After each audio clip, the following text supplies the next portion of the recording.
समुद्रात शिवस्मारक तातडीनं करा अशी मागणी ज्योती मेटे यांनी केली आहे। शिवस्मारकाचं जलपूजन पण स्मारकाचं काम सुरू नाही असं ज्योती मेटे यांनी म्हटलंय।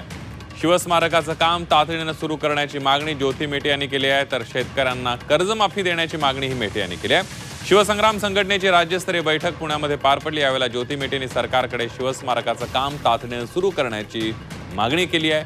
तसंच 1 मे पासून शिवसंग्रामचे सदस्य नोंदणी अभियान सुद्धा सुरू होणार आहे। मे या कालावधीमध्ये शिवसंग्रामची राज्यव्यापी सदस्य नोंदणी मोहीम हाती घेण्यात येत आहे आणि या नोंदणी मोहिमेचं आमचं घोषवाक्य असणार आहे, न दैन्यम न पलायनम। जे शिवसंग्रामी मावळा दीनही नाही आणि तो पलायनवादीही नाही, हे आम्ही आगामी काळामध्ये सभासद नोंदणी हाती घेऊन करून दाखवणार आहोत। आणि दुसरा अतिशय महत्त्वाचा विषय, छत्रपती शिवाजी महाराजांच्या स्मारकाचं जलपूजन देशाच्या माननीय पंतप्रधानांच्या हस्ते होऊन देखील आजपर्यंत त्या स्मारकाच्या कामकाजास सुरुवात झालेली नाही।